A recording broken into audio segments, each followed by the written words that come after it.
The Arizona sun hung low in the blood-orange sky, casting long shadows across the arid desert. Dust rolled with the wind, carrying the scent of smoke, faint but unmistakable. Elias' heart tightened his reins, squinting against the glare as his horse trudged through the brittle sagebrush. He had been searching for stray cattle since dawn, but the sight before him froze his breath. A wagon lay splintered and blackened, its wheels half buried in sand. Flies buzzed around the remains of what once was a traveling family's camp. Arrows still jutted from the burned wood. The air stank of death and despair. Elias dismounted slowly, his hand resting on the handle of his revolver. He'd seen massacres before, Apache raids, bandit ambushes, the senseless bloodshed that came with the frontier. But something about this one felt wrong. The tracks were old, at least a day, yet the silence around him was uneasy. Alive. Then, from beneath a broken tarp came the faintest rustle. Elias froze. Another sound followed, a small cough, weak and desperate. Heart pounding, he pulled the canvas aside and found two girls, filthy, trembling, their dark eyes wide with terror. The older one clutched a small knife, her arm shaking as she tried to protect the younger child pressed against her. "Easy," Elias said softly, lowering his weapon. "I ain't gonna hurt you," they didn't answer. The younger girl, no older than 9, whimpered. Her lips were cracked, her skin blistered by the sun. The older one, perhaps 12, stared at Elias like a cornered wolf. He took off his hat and crouched low. "You're Apache, aren't you?" he murmured. "Raiders hit your camp?" The older girl said something in her language, sharp, broken words full of grief. Elias didn't understand, but he recognized the pain in her voice.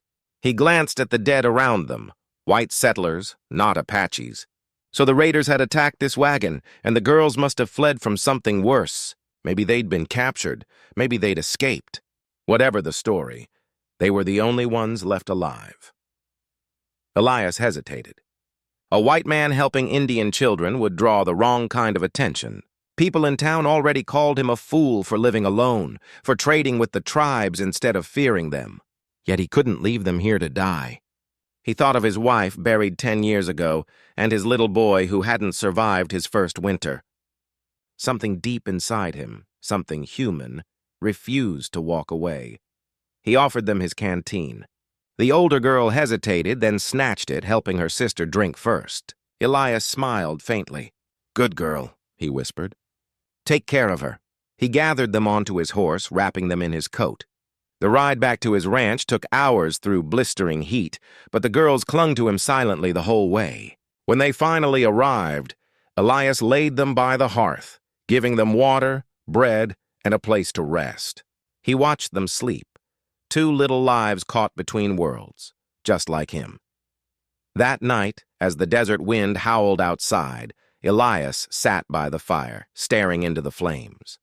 He didn't know their names yet or their story. All he knew was that fate had dropped them into his hands for a reason.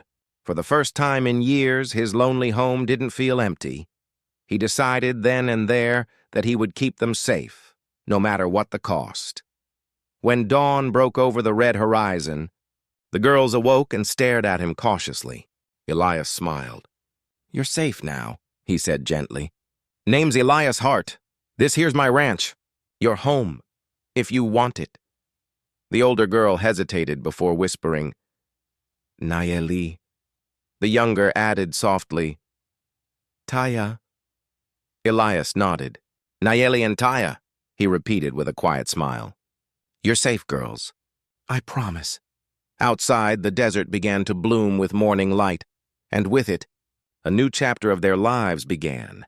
Weeks turned into months on the Hart Ranch, and the 2 Apache sisters, Nayeli and Taya, slowly began to adapt to a life that was both strange and comforting.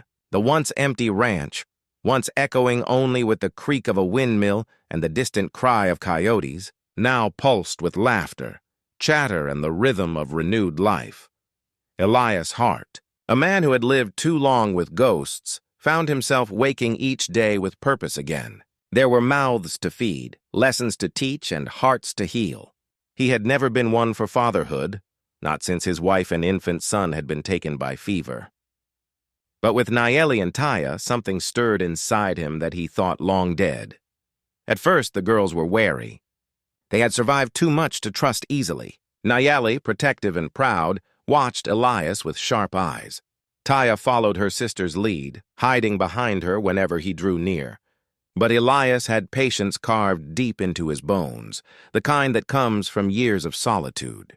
He spoke softly, moved gently, and showed them through actions rather than words that he meant no harm. He taught them how to care for the horses, how to milk the cow, how to mend fences and build a fire that would last through the cold desert nights. The girls, quick and clever, absorbed everything. Nayeli was fierce, a natural rider, bold and fearless. Taya, on the other hand, was tender and quiet, always humming little songs she remembered from her mother. One evening, as the sun bled across the mountains, Elias sat on the porch sharpening his knife while the girls played near the barn. Taya's laughter filled the air, a sound so pure it made his chest ache. Nayeli was trying to rope a wild colt, failing miserably but refusing to give up. Elias couldn't help but smile. "You're gonna break your neck one day, girl," he called. "I'll ride it before it throws me." Nayeli shouted back, determination blazing in her eyes, and she did, for about 3 seconds before she hit the dirt, laughing breathlessly. Elias roared with laughter, rushing over to help her up. For the first time since her tribe's death, Nayeli laughed too, a real, free laugh that carried across the dry valley like music. That night they ate together by firelight. Elias noticed how Nayeli's eyes glowed when she talked, how Taya leaned on his arm when she grew sleepy. They weren't his blood, but they were his family now. Somewhere deep inside, he made an unspoken promise that no one would ever hurt them again. But the outside world didn't see it that way. When Elias rode into town for supplies, the stairs burned hotter than the desert sun. Men muttered under their breath, calling him Indian lover and fool. Women whispered behind fans, wondering what kind of man took 2 Apache girls into his home. The sheriff warned him, "People are talking, Hart. You keep this up, and you'll draw trouble you can't handle." Elias only grunted. "They're just children," he said, "and I don't give a damn what anyone thinks." Back at the ranch, he kept their small world safe, building fences high and keeping rifles close. Nights grew long, but the laughter inside his cabin kept the darkness at bay. Over the years, the girls began calling him Papa Elias. The first time Taya said it, Elias turned away quickly to hide the tears stinging his eyes. Nayeli, though older, took longer to say it, but when she finally did, it was soft, reverent, and filled with something deeper than affection.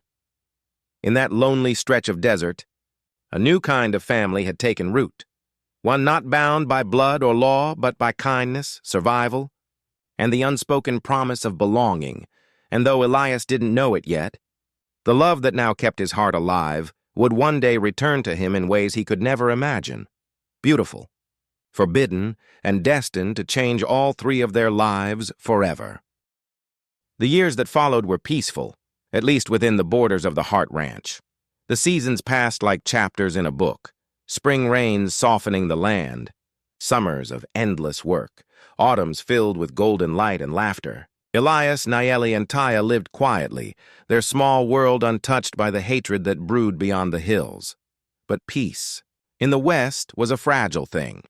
By the time Nayeli turned 17 and Taya 14, word had begun to spread about the white rancher who kept Apache girls. It started with whispers, talk among traders, drunken gossip in saloons, but soon it reached the wrong ears. To the government men and local officials, the story sounded less like compassion and more like scandal.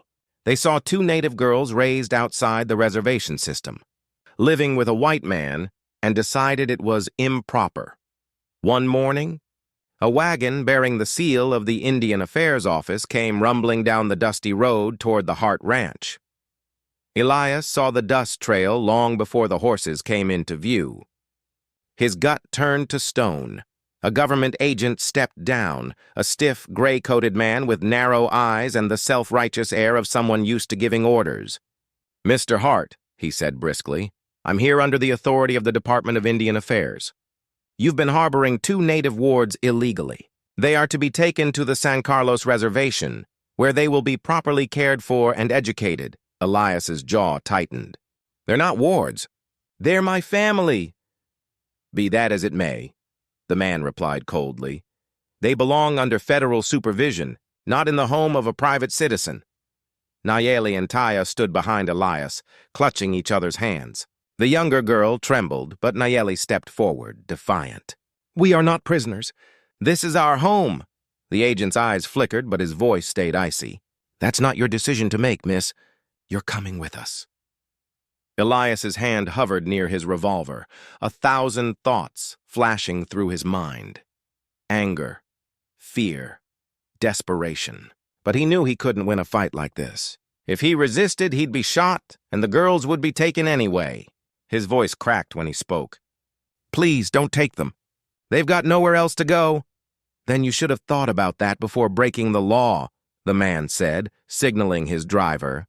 The moment that followed burned itself into Elias's soul. Nayeli struggled as the men pulled her away, shouting in both English and Apache, her words a storm of fury and heartbreak. Taya sobbed uncontrollably, reaching for Elias's hand until it slipped from hers. Elias fell to his knees in the dust, helpless. "Nayeli, Taya!" he called after them, his voice breaking as the wagon rolled away. The girls looked back, tears streaming down their faces, their cries echoing across the dry valley until distance swallowed them. When the sound of hooves finally faded, silence settled over the ranch, deep, suffocating silence. Elias stood alone in the dust, the sun sinking low behind him. The house that once felt alive now seemed hollow, haunted by echoes of laughter that no longer existed. Days turned into weeks, and he kept expecting to hear their voices again, to see them running down the hill, calling his name. But the desert gave no mercy, only wind and emptiness. He drank more, spoke less, and spent his nights staring into the fire, clutching the small carved necklace Taya had left behind. Sometimes, when the wind blew just right, he swore he could hear their laughter carried across the plains. It was enough to keep him alive, barely. 15 years would pass before he saw them again. 15 years of silence, guilt, and the slow decay of a man who had once believed he could save 2 little girls from the cruelty of the world. He hadn't saved them. He'd only taught them how to survive it, and somewhere out there, he prayed, they were still surviving. 15 long years had come and gone since the day the government wagon vanished beyond the ridge, carrying Nayeli and Taya away from the only home they had ever known. The Hart Ranch, once full of warmth and laughter, had turned into a place of silence and ghosts. Elias Hart was no longer the strong, broad-shouldered man the sisters had known. His hair had silvered, his hands had grown rough and scarred, and his back bent slightly from years of work and regret. Time had stolen much from him, his youth, his hope, and nearly his will to live. Yet every evening he still lit 2 lamps in the window, one for each of the girls, just as he had promised when they left. He often sat on the porch at dusk, gazing into the horizon where the sun bled into the desert. That was where he'd last seen them. 2 figures reaching for him as the wagon carried them away. He had spent years writing letters that never reached their destination, years riding into nearby towns, asking about the reservations, the names of new arrivals, any sign of his girls. But the world was wide and merciless. They had vanished like smoke until one stormy night in the summer of 1890. Thunder rolled across the valley and lightning split the dark sky. Elias had just finished closing the barn doors when his old dog started barking, frantic and sharp. A shadow moved along the ridge, then another. He squinted through the rain, hand resting on his revolver, his old instincts awakening. 2 riders emerged from the darkness. Their horses were soaked, their cloaks heavy with rain. Elias stepped forward, ready to shout them off his land. But when the first woman dismounted, pulling back her hood, the lantern light caught her face, and the world stopped. Nayeli, her eyes dark, fierce, unforgettable, stared back at him, filled with tears and disbelief. Behind her, a second woman slid from her horse, smaller, gentler, but with the same unmistakable features. Taya. For a heartbeat, Elias couldn't move. Then his voice cracked with emotion he hadn't felt in years. My God. Nayeli? Taya? Nayeli stepped forward, trembling. Papa Elias. He stumbled toward them, arms outstretched, and they fell into his embrace. The storm raged around them, lightning flashing above, but within that moment, nothing else existed. The years dissolved.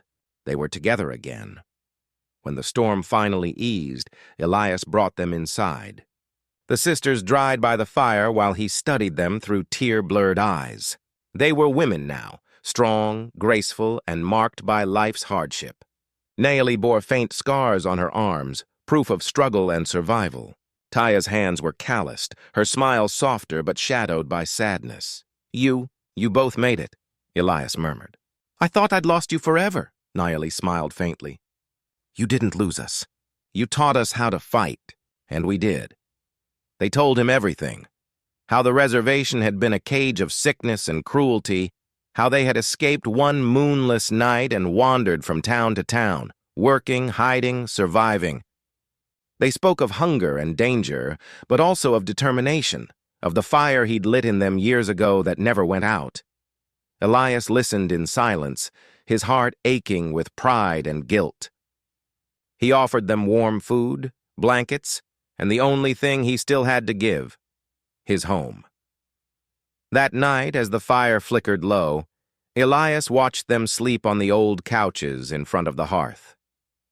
They looked so peaceful, yet so changed, no longer the frightened girls he once protected, but women who had learned to protect themselves. Outside, the rain had stopped, and a soft moonlight crept through the window.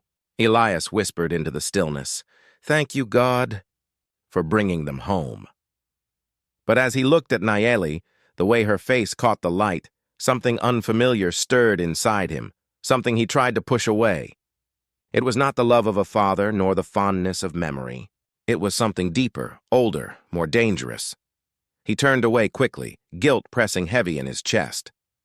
He had longed for this reunion for 15 years. But he didn't yet know that their return would test not only his heart, but his very soul. The following days on the Hart Ranch felt like waking from a long, cold dream. The house, once silent for years, now echoed again with voices, laughter, and footsteps. Sounds Elias Hart had forgotten the warmth of. For the first time in over a decade, he cooked for more than one, mended saddles for someone else, and woke each dawn with purpose. Nayeli and Taya brought life back to the ranch, their presence rekindling something deep inside him that he had buried long ago. Yet beneath the easy smiles and shared work, there was something else, something unspoken, a tension that neither side dared acknowledge. Nayeli was no longer the thin, sharp-tongued girl he remembered. She had grown into a woman of striking strength, her movements graceful, her gaze steady. Her beauty wasn't the soft, delicate kind of city women. It was wild, carved from struggle and fire. Taya, though quieter, had grown into her own quiet radiance, gentle, kind, her voice a balm to Elias's weary heart. Every night, they would sit around the fireplace, the same one where Elias had once told them stories as children. Now the conversations were deeper, heavier with memory. They spoke of their years apart, of hardship and survival. One night, as the desert wind howled softly outside, Nayeli began to speak, her tone low, steady, and full of weight. "You know," she said, staring into the flames, "there were nights on the reservation when I wanted to die. When the sickness took Taya, when the soldiers came and took our food, I thought it would be easier to stop fighting." Elias's jaw tightened. He didn't interrupt. "But then," she continued, "I'd remember something you told me once, that a heart never gives up while the sun still rises." I told Taya that every morning. That's why we kept going. We survived because of you. Elias swallowed hard. "I didn't save you, Nayeli.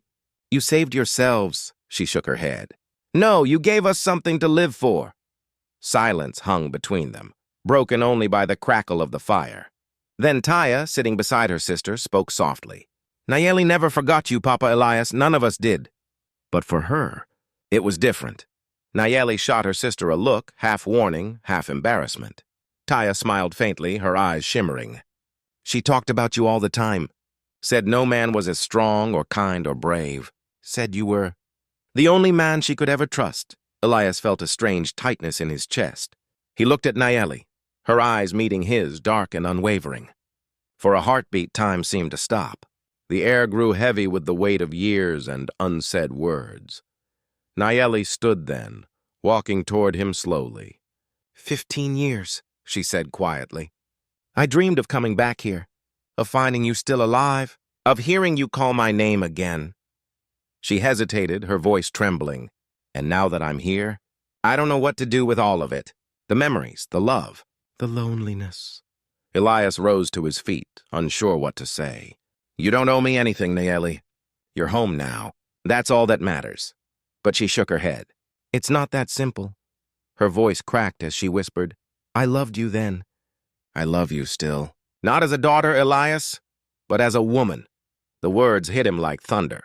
For a moment, he stood frozen, unable to breathe. He wanted to deny it, to scold her, to remind her of the life they once shared.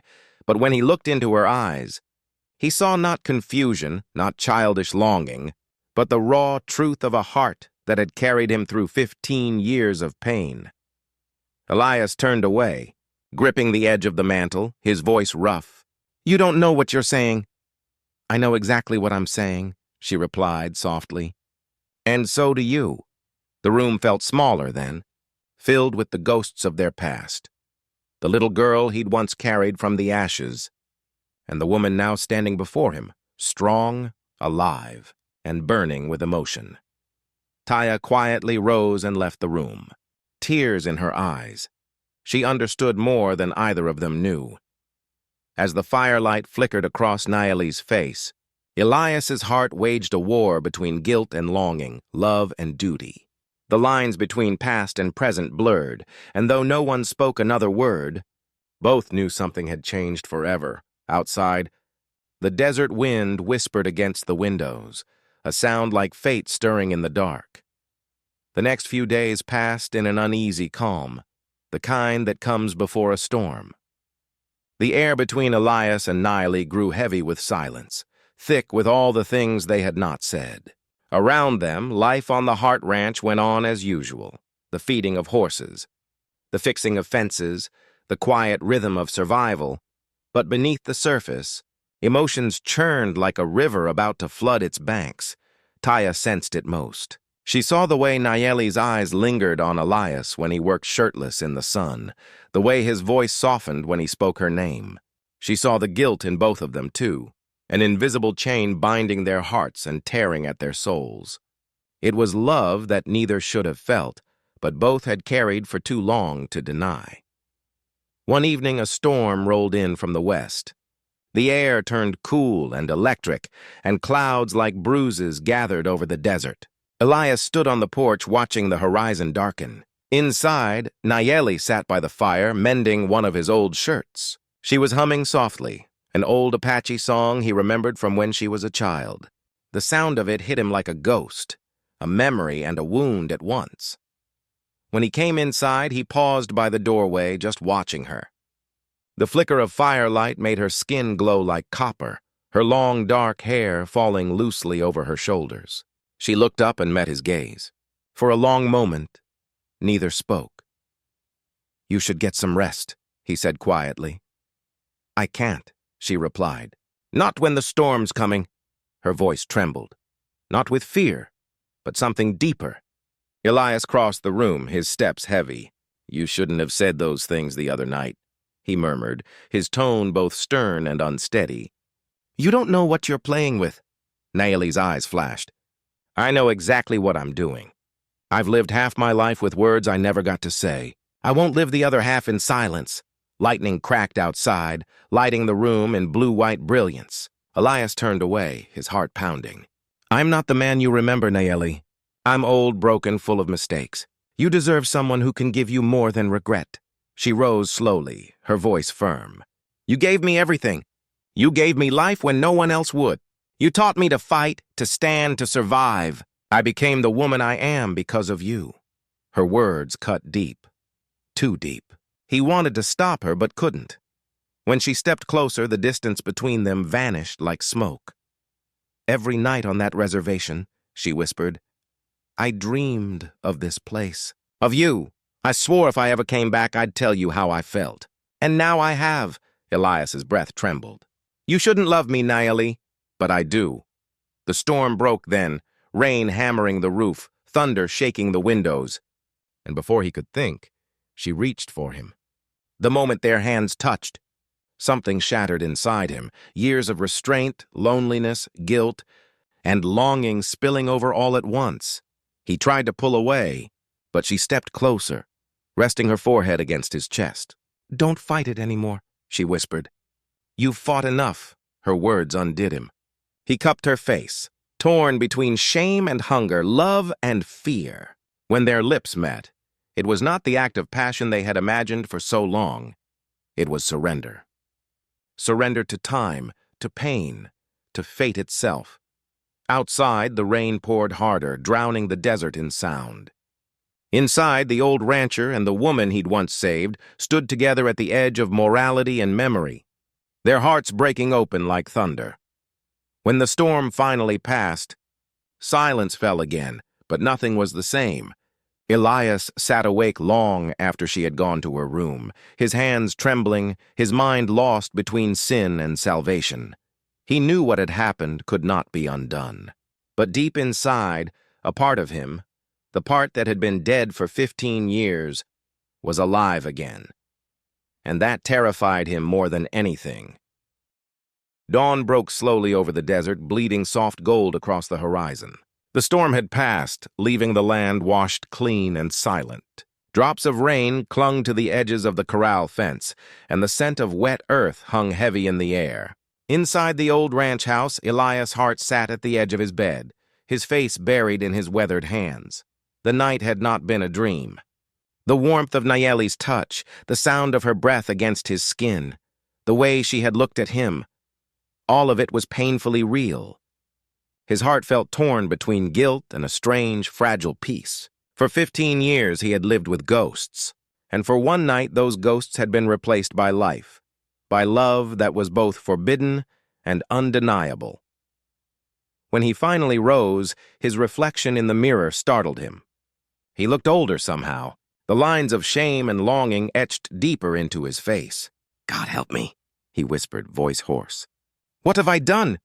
Downstairs, he found Nayeli already awake. She stood by the window, watching the sunlight creep across the fields.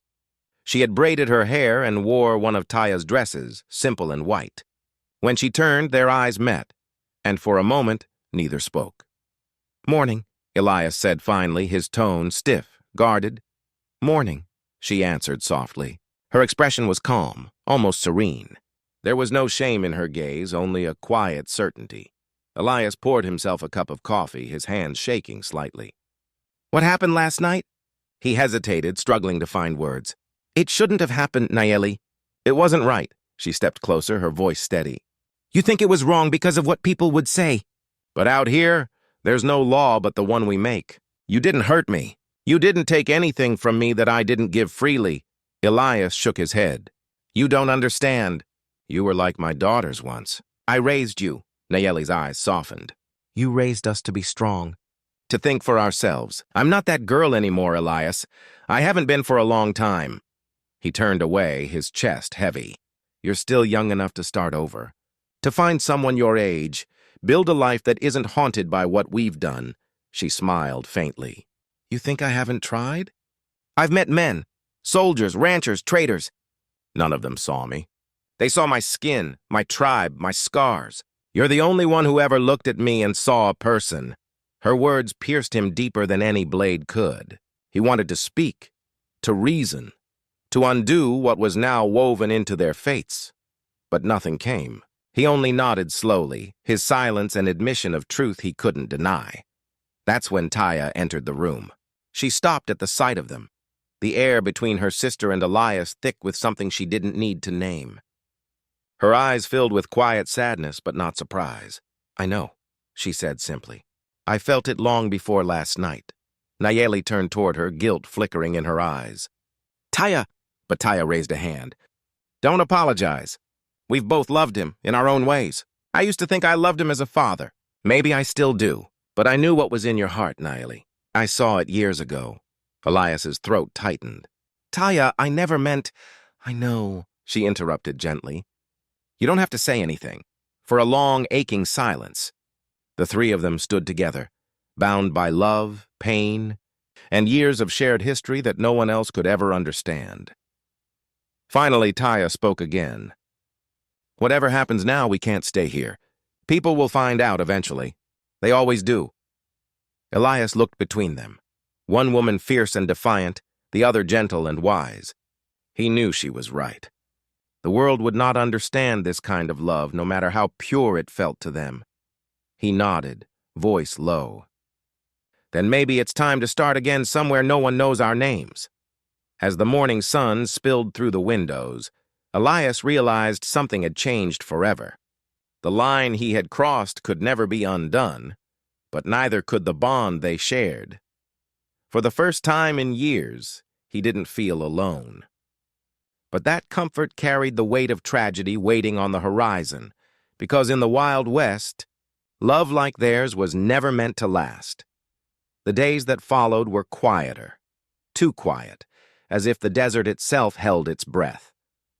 The fragile peace that had settled over the Hart Ranch after the storm now felt heavy with the promise of something ending. Elias, Naeli, and Taya went about their routines with practiced calm, but none of them spoke about what had happened.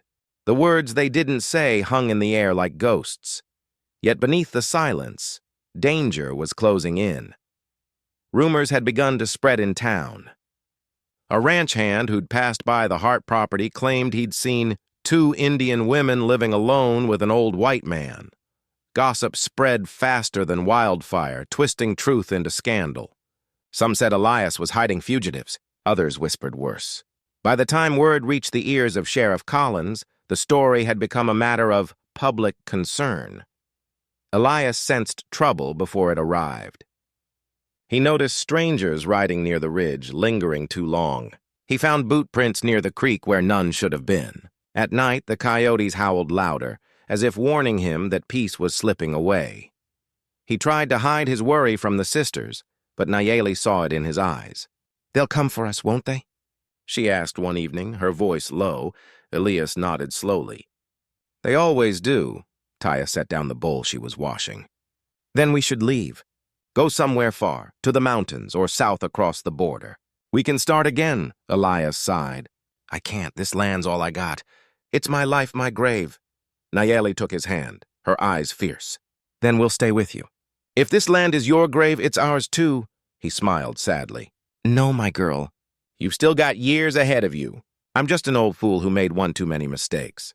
Don't let my past bury your future. That night, as the sun sank behind the jagged hills, 3 riders appeared on the horizon. Armed men, their silhouettes dark against the dying light. Elias watched them from the porch, rifle in hand, his heart sinking. By morning, the riders returned, this time with Sheriff Collins himself. The sheriff was a hard man, his voice all iron and law. Elias Hart, he called from his horse, we've had reports you're harboring Indians here against federal orders. You're to hand them over peacefully. Elias stood his ground, shotgun resting across his arms. You'll have to ride through me first. Collins's face hardened. Don't make this harder than it has to be. From behind the door, Naeli watched, rage and fear burning inside her. Taya gripped her sister's arm, pleading, Don't, Naeli, please! But Naeli had never been one to bow. She stepped out, her voice ringing clear. We're not slaves. We're not property. You took everything from our people. You won't take us again. The men shifted uneasily, glancing between her and the old rancher who stood beside her like a wall. For a moment, no one moved. Then, as if by fate's cruel hand, someone's gun cocked. The next few seconds blurred into chaos, shouting, thunder, smoke. Elias fired once, driving the riders back, but a bullet struck the post beside him, splintering wood. Naeli grabbed the rifle from his hands, firing wildly until the men fled into the desert, leaving behind only the echo of hooves and the bitter smell of gunpowder. When silence fell again, Elias turned to her, his breath ragged. "You shouldn't have done that. They would have killed you," she shot back. He smiled weakly. "Maybe, but that's how it's supposed to end for men like me." That night, under a sky heavy with stars, Elias packed what little they had left. "You two ride east," he told them. "Head for New Mexico. You'll be safe there." Nayeli shook her head, tears glinting in her eyes. "We won't leave you. You have to," he insisted. "They'll be back, and next time they won't miss." Taya wept openly, clutching his hands. "Come with us." Elias looked at them, the two women who had once been frightened children in his arms, and felt a peace he hadn't known in years. "No, my story ends here, but yours doesn't." As dawn broke, Nayeli and Taya rode out, turning only once to see him standing on the porch, the wind tugging at his coat, the rising sun painting his silver hair gold.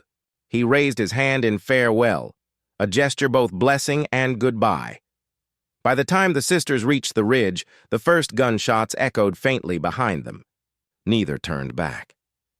Years later, travelers passing through the valley would say that the Hart Ranch still stood, abandoned but whole, the lamps in the window still burning at night, two faint lights glowing for those who were lost and might yet find their way home.